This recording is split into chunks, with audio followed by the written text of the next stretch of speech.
All right, folks, welcome to the Estate Film Q&A for the Newport Beach Film Festival. My name is Jay Claude Deering. I'm an actor and a comedian.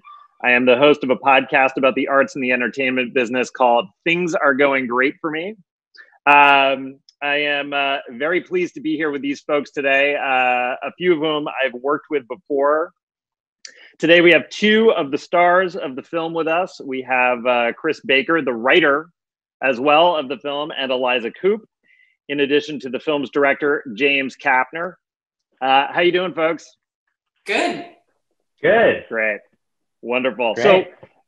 So I got to see this film. I watched it last night and very much enjoyed it. Hilarious, terrifying, just great. What was, if I could start, I guess, with you, Chris. So what was your inspiration for this particular story? What made you want to tell this story, The Estate? Well, I think it started with being very, I'm very politically engaged, and I think that there was so much talk about how we're becoming different classes and a very segregated society, but in a different way than we used to be experiencing. And I think that the Trump family is just sort of endlessly fascinating as how awful they are and how power grabby they are. And I was kind of in love with that idea of these people that would do anything for money and for power and for everyone to know their name. And I also was kind of angry in the moment when I wrote it because a project of mine fell through, and I was just really like, well, you know what? I'm going to kill a bunch of people, but I just like got it out of me that way. And James was my cheerleader the whole time. He read my first draft, and he was just like, what is this? I'm in. So that's what it really, the genesis of it was just fuck these people. So your character George, would you say that the thing that is most important to him is status, recognition, reputation? Yeah, I think that the saying was winning at all costs. And I think that his win, because he doesn't really have that structure of a family or friends or really a community to kind of prop him up, he wanted to find that through strangers and through people that he didn't know, to be a part of a community that he wanted to be a part of. Got it. Yeah. Eliza, for you, yeah, sorry, go ahead. No, I had nothing. I was just saying poor George. Right, finding empathy for George, and even for all these characters, even though Eliza, your character is just so deliciously like one note. She's so driven, and I'll let you talk about Lux a little bit, but finding empathy for these characters is the fine line and the balance and the task.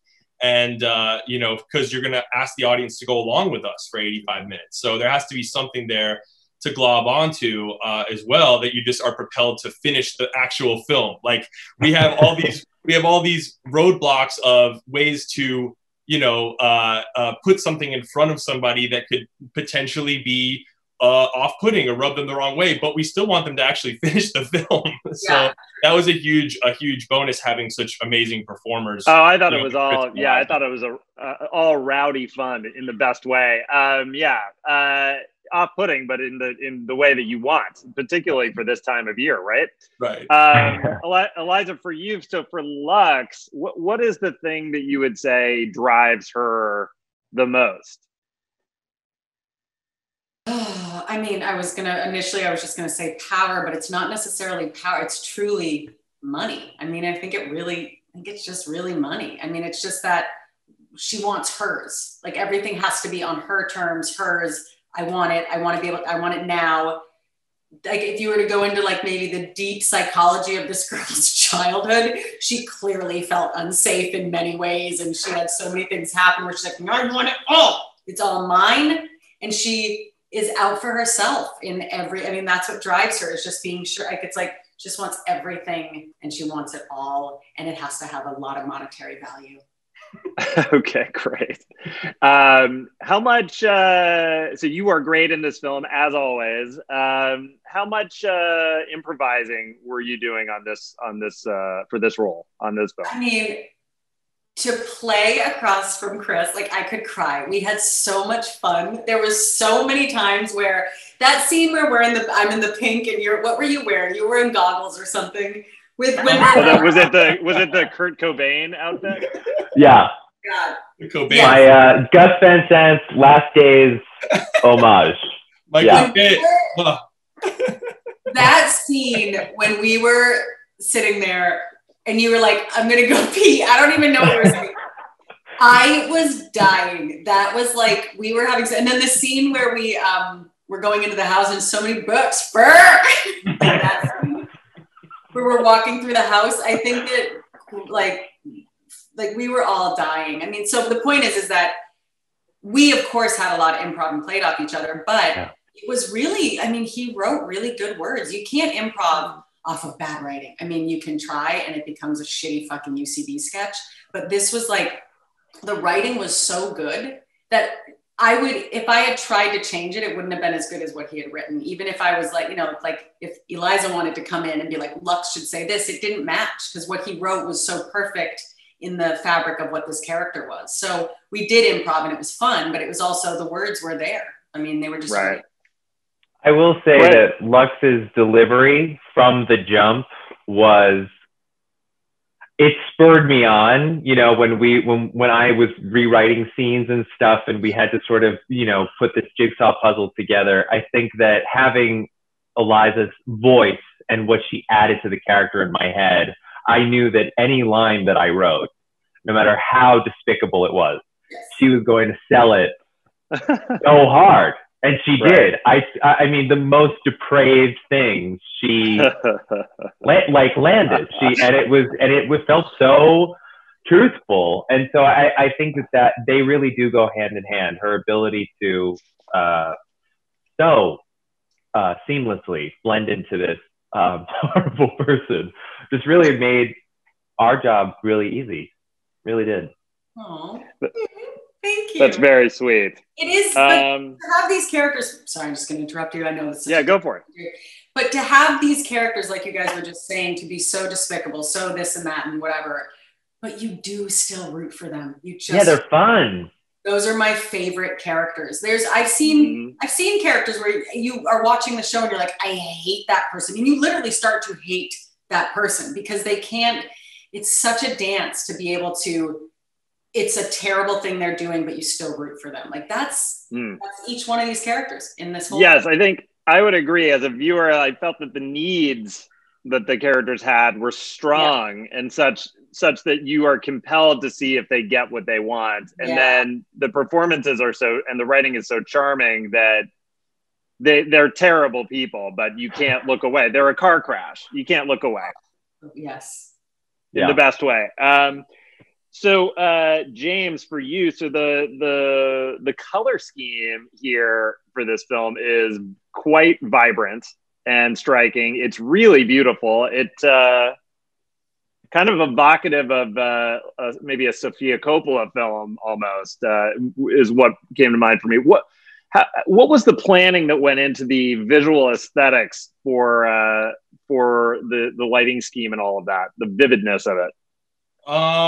Yeah, I mean, gosh, that was all really, really thought through. Obviously, Mike Simpson, the director of photography, had a huge hand in, you know, kind of coming with reference images and working side by side with me to create something that felt real and lived in, but also hyper real at the same time. You know, these guys on the Zoom with us, Chris and Eliza, they are imbuing these characters that are so snappy and punchy. I'm thinking of Sorkin in that way, where all of his characters are so hyper literate but you know, and the writing is so great and musical, which Chris's writing really is too. I read the first draft in like 20 minutes.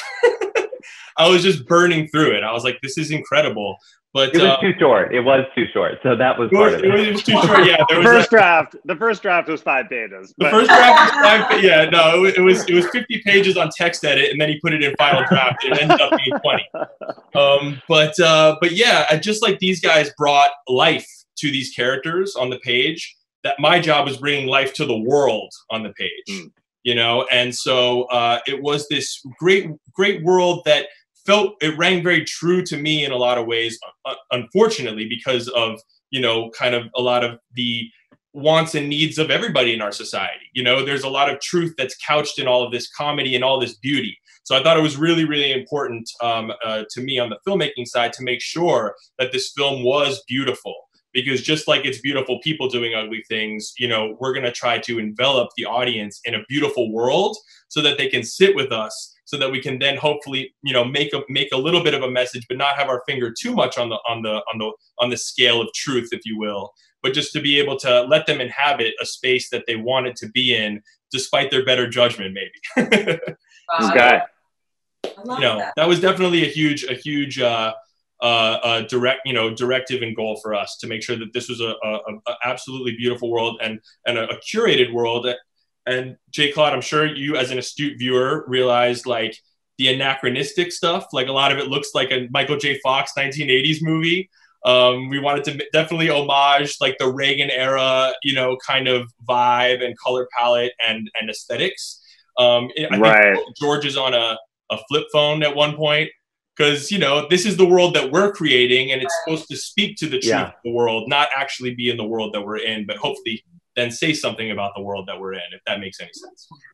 Yeah, I do want to get to that in a minute. I want to talk a little bit with Chris about that as well, in terms of the look of the film and the storytelling. How about the scenes of horrendous violence in this film? So what film inspirations were you looking at for some of these great violent scenes? There's one fight scene in particular I won't talk too much about in terms of spoilers, but there's a great pan shot going on in that in the scene I'm thinking of. So what other films were you looking at? Films that might have been inspirations for this? Well, we did. James. Yeah. Well, I was gonna pass it to you, Chris, but I just to tee it up and kind of reinforce what you're saying, Claude. Like, this was a real exercise in balancing tones, right? We have a lot of obviously comedic elements, thriller elements, and even dabbling our toes in the horror waters, if you will. So, you know, we drew from like such a myriad, you know, pool of inspiration. I'll let Chris, if you want to jump in with a few, but I'll have a few follow-ups. Yeah, I mean, James told me to watch Old Boy and some, you know, like Funny Games. Was Funny Games in that list? Funny Games is not in that list, although okay. I think in terms of tone, Funny Games was sort of already baked in, I think, for us. Wild Things is just one of my favorite movies of all time, and I really did think that this kind of naughtiness, you can't, the sex and the violence always went hand in hand when we were conceptualizing the movie and as it developed. So we wanted it to feel really sexy, but also for the violence to be really, you know, visceral. And that, you know, that was really important. Also, we didn't have a lot of time. So there were a lot of moments where, because of the budget and time constraints, I'm serious, that we had to make some very serious decisions about how much of the violence we wanted to show and how much we wanted to hint at. And James and Mike and our stunt coordinator, Ryan Sturt, they were all really such a team in creating like this really kind of bare knuckled kind of thing where we went balls to the wall. Yeah. And one of us got a concussion while we were shooting. Oh my God! Who's not on the Zoom? Believe it or not. Yeah, Greg got a concussion. Not because he got the concussion. I was just please don't tell me it was the sweet man who played the driver. Yeah. That guy, by the way, he's got some film bona fides. If you go back and look at Boogie Nights, which if you want to talk about film inspiration, P.T. Anderson, he's the guy reading the Duck Camouflage magazine in the donut sequence, the donut scene when Don Cheadle goes to grab the donuts for his pregnant wife. Oh, right. So Graf he's like a legendary stunt guy, funny enough. But he now his resume, the biggest thing on his resume is falling on Eliza. I'll tell you what.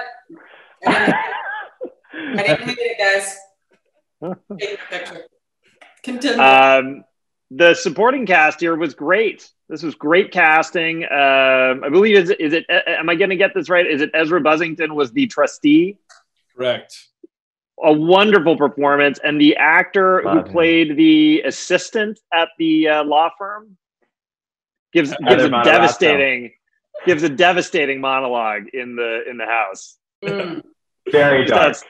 Just outstanding performances across the board. Eric Roberts as well. Tell me, please. I think one of the big questions I had was about the location. What? That fucking house. That where, house, how, and where? Haunted. It is actually haunted. No, it's what is in that house. There is not enough sage in this world or any other world that you could grab or any other dimension that could cleanse that fucking. What's there is there to live forever and die forever. It's all there. And as the women on Sex and the City were always like, you know, New York City was like the fifth woman in the cast. That house was its own character. And really infected it affected everybody on the set. It especially on the all night shoot, when we were going from 8 to 8, like those were dark nights. And it didn't have to be that dark. It was the house that made it that dark. Truly. Just going to the bathroom there was a scene when they had to strap the blood thing to me. We went into this bathroom that I'd never seen before until the last night when we did a night shoot. And this bathroom was just all mirrors in a way that some bathrooms are all mirrors and you're like, okay, I get it. They want all mirrors. This was like, whoever designed that was behind those mirrors, wanting to see every angle through every facet that they could. And it's this tiny room, and I had like 3 women in there strapping this thing to me, and I'm like naked, basically, and you can't get away from yourself. So you're just looking at every angle. Oh, I didn't know I looked that way from that angle. Oh, I didn't know. Now I know. Creepy. I mean, it's just it's the biggest house I think I've ever seen in a film, like ever. Where is it? Is it in what was the area called? Yeah, it's in LA. Holmby Hills. Brentwood. Bel Air? No, it's Holmby Hills is like this Holmby Hills, that's right. Sub precinct or whatever. Yeah. It's a little the Facebook billionaires all live, like Sean Parker lives up that road.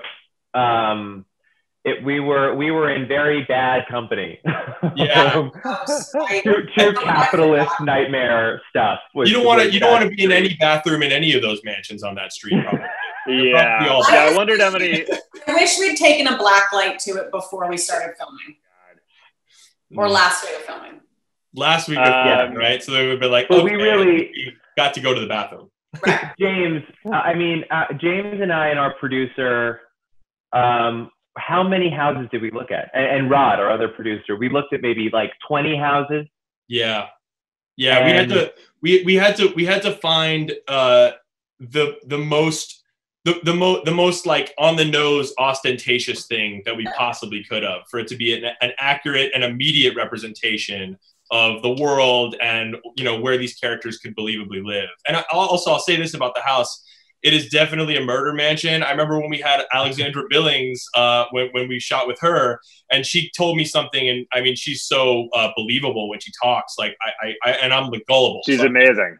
She's amazing. I take everything at face value. But she's like, you know, this was a murder house in the 20s, you know, like she started in on this like American Horror Story prologue, and I'm just like, really? So I can hear her.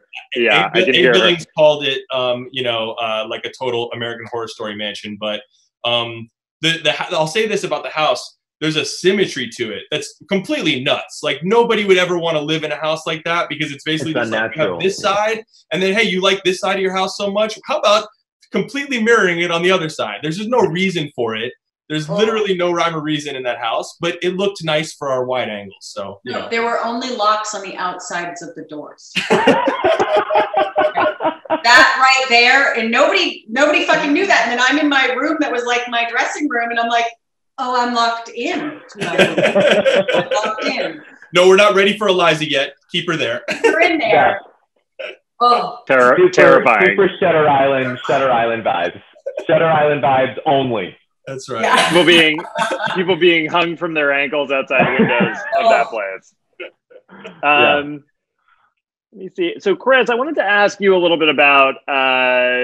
You and I had chatted just very briefly before we talked today, and I asked you if you'd seen the recent adaptation of The Boys in the Band on Netflix, which was a phenomenal adaptation production. And there was Mark Crowley, the original playwright, was talking in a post-film segment about gay representation when they did that play originally in the time of the 60s and 70s, and how this was considered for these actors a big risk to their career to show honest portrayals in terms of gay representation. Do you think how much do you think has changed since then, in your opinion? In film, not a lot. I really don't think so. That I read that play when I was in college, and I saw the movie, which was directed by William Friedkin, by the way, the original Boys in the Band movie. I think it was like around The Exorcist. Like that's huge.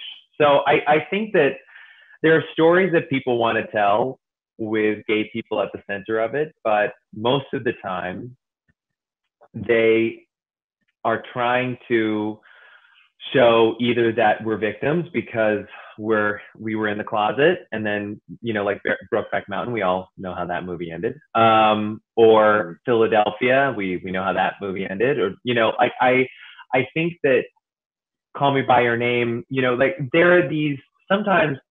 I watched all of them because, I feel like as a gay person, it's my job. But what I wanted was to tell stories about other things. And I think that being gay, my goal with this character was not to kind of drop, like casually drop that he was gay. I wanted it to be a part of the story, but not the reason why everything happened. It wasn't the story. And I'd never seen anything like that before. It was a story that I wanted to tell in a certain way.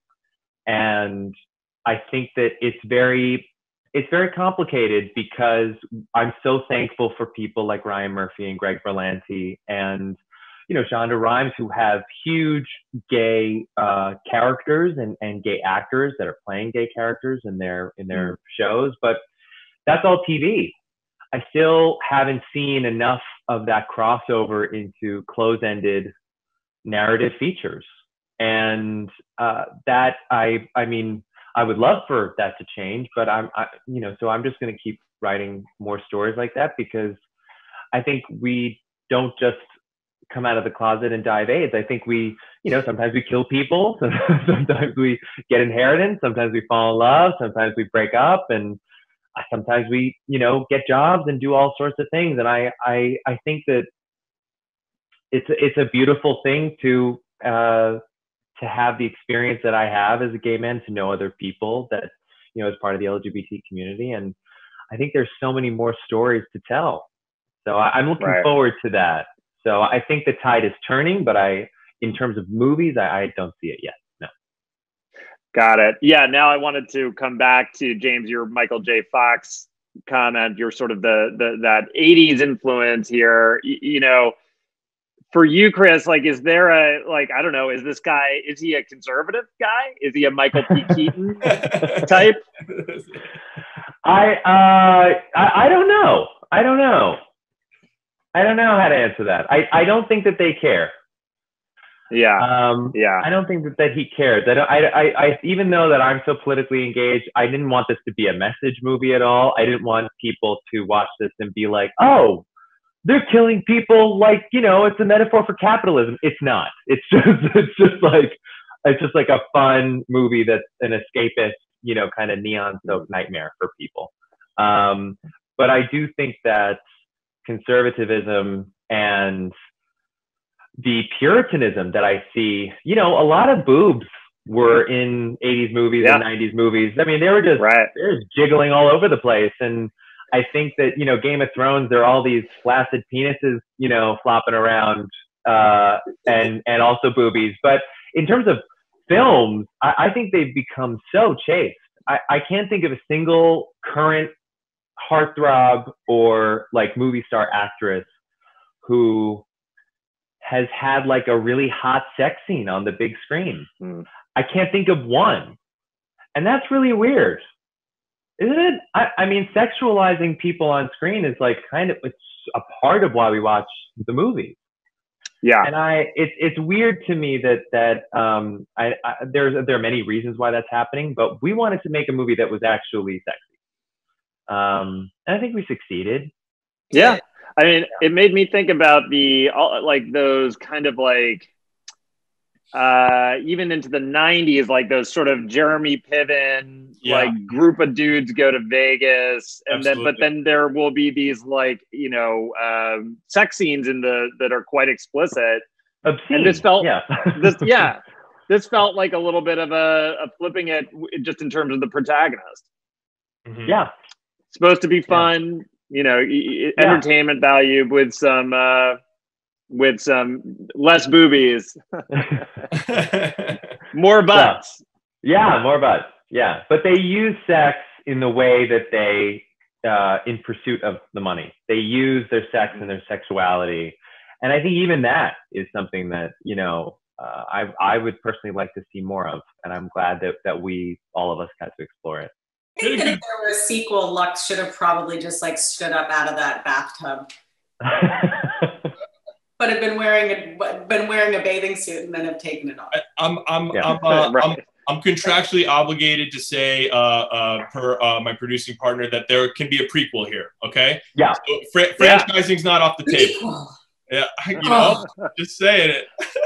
We locked it in, right? We locked it in. We locked the deal. We locked the deal. A lot of agreements, a lot of ironclad, you know, P. Diddy style paperwork. For sure. Already in. Yeah. I'm in. So let me ask. So what happens? What are next steps now for the film? For the film, you know, look, we thank you again to Newport Beach Film Festival for having us as a part of their slate. An amazing lineup of films this year. We are really grateful that we had the opportunity to world premiere at the event. We've all been working super hard on this film, pouring all of our, you know, elbow grease and any talent that we can drum up into this movie to breathe life into it. And really happy that it's getting out there and starting to get some eyeballs on it. After the festival and some coverage that we've been getting, which has been really great and overwhelming, we're hoping to get a sale for you know, wider distribution so that people can watch it at home. Now, obviously, people have a lot of time at home to be surfing around on their streaming sites, and you know, we just think that this is a real audience movie too. You know, Claude, you can probably attest to that better than us since we made it and you watched it. But it's so much fun.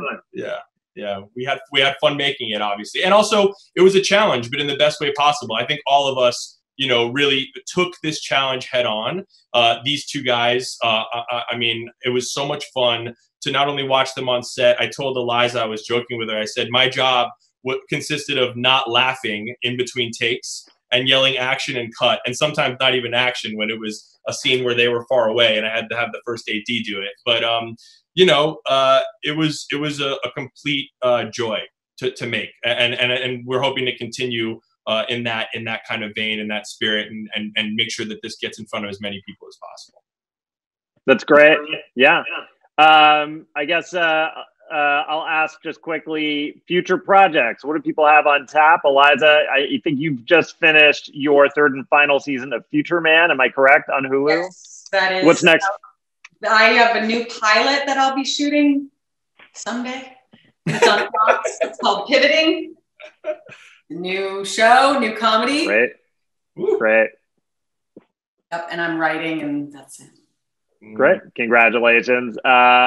Congratulations to all of you, this whole team. Folks, thank you for joining us. I have my next movie. Next script. You already have another movie? Oh yeah. Yeah, sorry. Oh my God. Yeah, I have my next movie. So we're I thought you were well, wait a minute.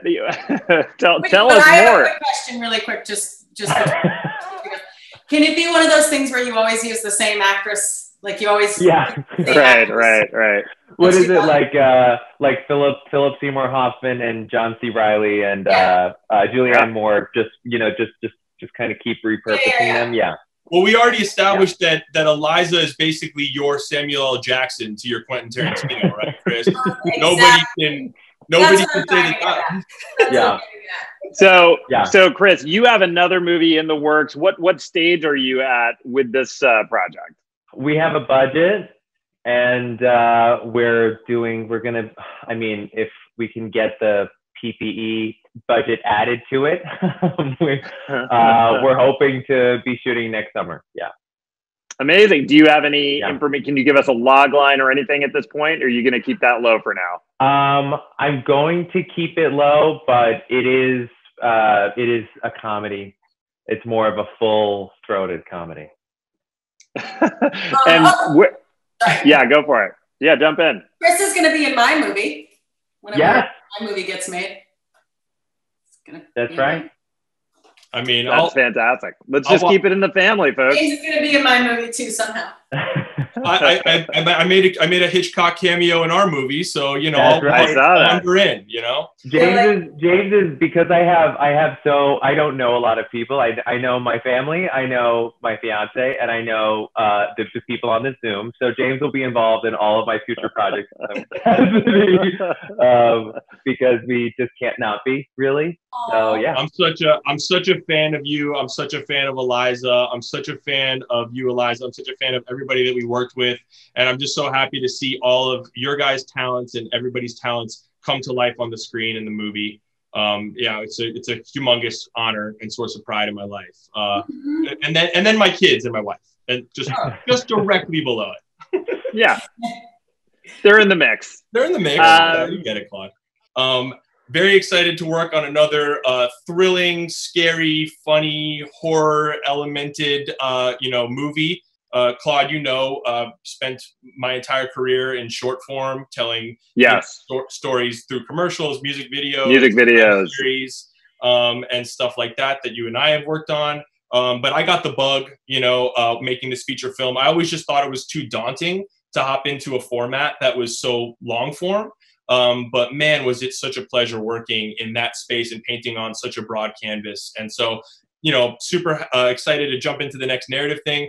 And I'm actually in production on my next movie, which is a feature-length documentary about the life and work of Brandon Lee, the son of Bruce Lee, the star. Oh man! And it's told through the lens of some of his closest friends. And just what a big reach he had as a person, and what an amazing guy he was, and how many lives he touched while he had the time that he was here to do it in. So anyway, we're all busy, which is great. Apparently in the quarantine, couldn't ask for more, and that's my spiel.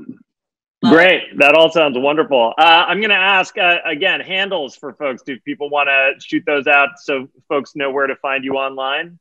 I just got back on Instagram after leaving Instagram.